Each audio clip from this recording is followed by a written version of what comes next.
प्रयाग में रहने वाला सुरेश का परिवार अपने बेटे को लड़की दिखाने ले जाता है। बेटा सूरज लड़की को देखता है और देखता ही रह जाता है। माँ, मैं शादी करूंगा तो इसी लड़की से करूंगा।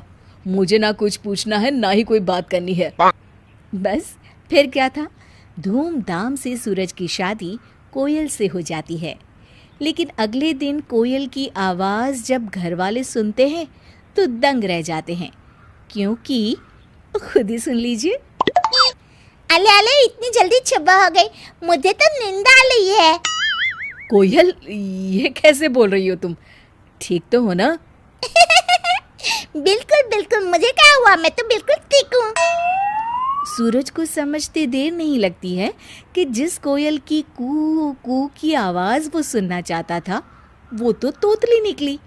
अब क्या था, सूरज सर पकड़कर बैठ जाता है कि तभी उसकी माँ वहाँ आ जाती है।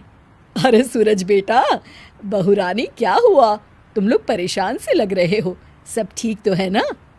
सूरज कुछ बोलता उससे पहले ही कोयल बोल पड़ती है। अरे चाचा माँ, कोई बात नहीं है, ये तो बिना वजह ही परेशान हो रहे हैं। अरे माँ, ये तोतली है, तोतली। मेरे तो भाग्य ही फूट गए माँ। तुझे ही तो लड़की की सूरत देखनी थी, देख ली। अब जीवन भर कलो मेला बाबू मेला छोना। अरे माँ, तुम भी मजाक कर रही हो। मैं अपने दोस्तों के सामने इसे कैसे लेकर जाऊंगा? सूरज को परेशान देखकर कोयल हंसती है और कहती है, अरे आपको परेशान होने की जरूरत नहीं है, मैं चुप रहा करूंगी आपके दोस्तों के सामने। मेरे पापा भी मेरे को चुप लेने को बोलते थे। सूरज और उसकी माँ को कोयल का आइडिया अच्छा लगता है। अगले दिन सूरज और कोयल सूरज के दोस्त के घर जाते हैं, जहाँ सूरज कोयल को समझा कर जाता है कि उसे चुप रहना है, चाहे जो हो जाए वो एक बूंद आवाज़ नहीं निकालेगी। बस क्या था, सब खाना खाते हैं। सूरज की दोस्त की बीवी कोयल से उसका नाम पूछती है कि तभी सूरज बोल पड़ता है। कोयल नाम है भाभी इसका। अब दोस्त के घर कोई भी कोयल से सवाल करता, जवाब सूरज देता। कोयल को बोलने का मौका ही नहीं देता। उसे डर था कि कहीं कोयल उसके तोतलेपन की पोल ना खोल दे।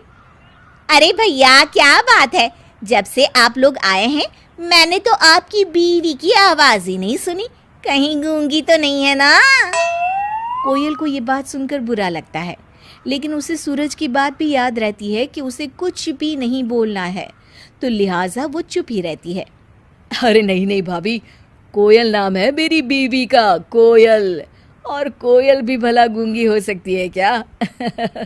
वो तो जरा शर्मीली और कम बोलने वाली है मेरी बीवी। सभी सूरज की बात पर यकीन कर लेते हैं, लेकिन उन लोगों के घर में एक बदमाश बच्चा होता है जो लगातार कोयल को देख रहा होता है। वो सोचता है कि कैसे भी करके वो कोयल की आवाज़ सुनकर ही रहेगा। बस फिर क्या था, बच्चा धीरे से प्लास्टिक के चूहे पर चाबी भरकर उसे कोयल के पैर के नीचे छोड़ देता है। अब क्या था, जैसे ही नकली चूहा कोयल के पैर से टकराता है, कोयल जोर जोर से चिल्लाने लगती है, तुआ तुआ, अले अले, पकड़ो पकड़ो, तुआ ने काट लिया। बच्चा कोयल के मुंह से तोतली आवाज सुनकर जोर जोर से हंसने लगता है।